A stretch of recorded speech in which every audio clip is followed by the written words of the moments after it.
what types of questions should we as parents ask our children each day when they come home as a check-in?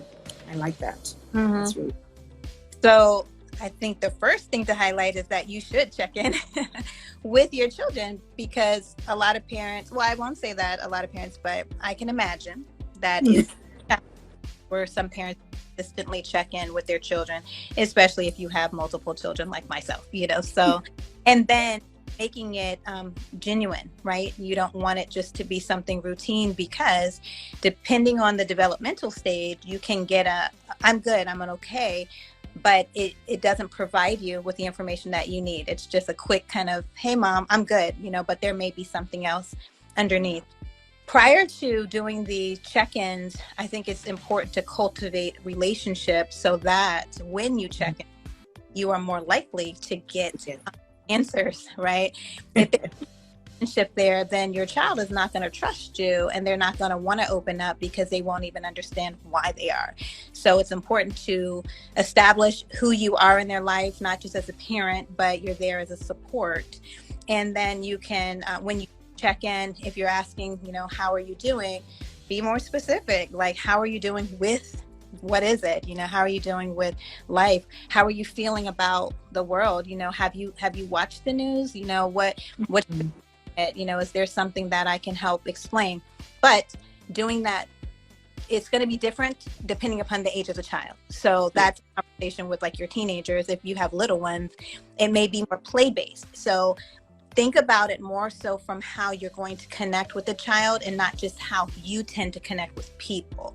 So you may be one who just has a one-on-one conversation and just using your words, but that might not be what connects with that child.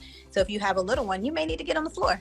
You may need to go outside and ride a bike and walk and talk. It may not be stationary, sit beside me. But additional questions that you can ask, maybe goal-oriented questions. What can I help you with? Or helping them to set a goal so they can be more action-oriented. And then I would say, outside of questions, affirming who they are. Like putting inside of them a sense of self from a positive standpoint, because I find that right now, a lot of the children that I'm working with are really struggling with their identity. They don't are, or they're in just in that weird place, like when you go through school, you're kind of awkward a little bit, and they don't know who they are. So it would be nice for them to kind of hear some things that affirm. So if you notice that your child has done something well, oh, thank you for that. I saw that you helped your sister out. You're such a good helper. Oh, I love that about you. I love your smile. It really brings me joy, because the amount of joy that a child can get, it does the same thing that the dopamine reward system does up here. It makes them happy, right? And so they're more likely to have a improved mood. So I would say, ask specific questions, cultivate the relationship, have a safe place, make it age appropriate, and then ways to show them who they are, affirm them, and give them praise. Man, those are great nuggets. All right, did you get that, guys? Ask specific questions, age-appropriate questions, affirm them, and even if you have to do the play and all of that based on what you're doing, make sure you're doing that. These are very, very sensitive times that we're in. People are going through so many things. Even as parents, it's hard enough juggling your own life and world, and so many things happen, let alone your children. So, and how are they responding to it? So remember, again, people say, do what I do, don't do what I do, do what I say. And, at the end of the day, they kind of see you, they do what you do rather than what you say. So if you're constantly anxious, anxiety driven, that's kind of what you're going to propel out there, at the same. So, if you're, as a parent, you're already struggling, to seek help, so that you can actually help your children. Because sometimes if you're struggling so much, you're not able to even see that they're struggling or what's going on with them, and, that complicates things. And as we know that, some children are really nice and some are not so nice. There's bullying in school. There's so many negative things that happen. People don't say, not everyone says nice things these days. Yeah. And we're talking about that transitional age where identity is a huge thing, self-image. Who am I? Why do I look this way or not?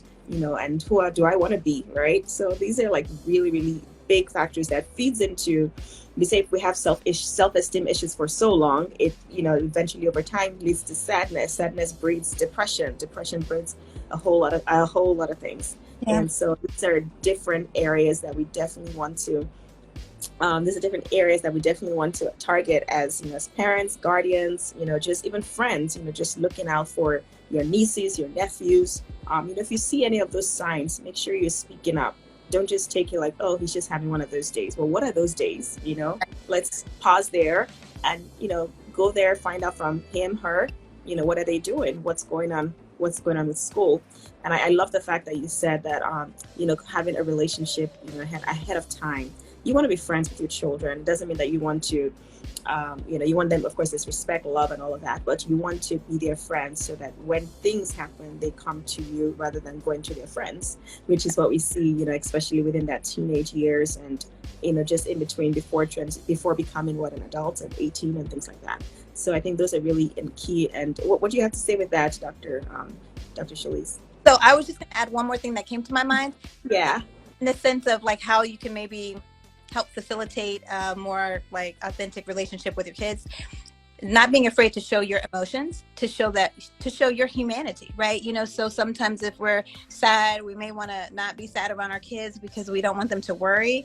But there's a balance, right? Because you don't want to be overly like sad and depressed, but it's good for them to see it because it normalizes it. We're human beings, so things can happen in our lives that are going to make us sad, make us happy, make us upset, make us frustrated. And so things shouldn't be hidden per se. They may not need to know all the details around that, but I found like when you can show that, then they feel like, okay, well then I have permission to feel. And because some of our kids grow up not having permission to feel, it's like, no, suck it up, you gotta get it together, you don't be upset. And they may not ever see their parents do it because they're doing it behind closed doors. And so then they navigate life unsure because they don't know what to do with these emotions. And then they come out in externalized behavior, aggression, or they just come out in all of these maladaptive ways because they were never taught how to process or taught how to show them. And a lot of that comes from modeling, from what they're seeing at home. A large part of who you become is because you are referencing what your life was like when you were younger, whether you had an intact home, a home that was not an intact home, but whatever that reference point is, you carry that with you and then you're using it as you're navigating your life. So in our households, we should help them to understand how to process these emotions. We should affirm them and let them know it's okay. God gave them to us for a reason. And then we get stewards over them and know what tools to use, like when we're feeling them. Thank you for watching the Dr. Tola Show. I'm sure you've enjoyed this episode, which has been educational, inspiring, and bringing more mental health awareness on the Dr. Tola Show. Make sure you go ahead and subscribe right here. If you don't want to miss anything that we're doing, anything we're talking about, stories that are more inspiring, that educational, make sure you continue to subscribe on the link here. Thank you guys. Dr. Tola.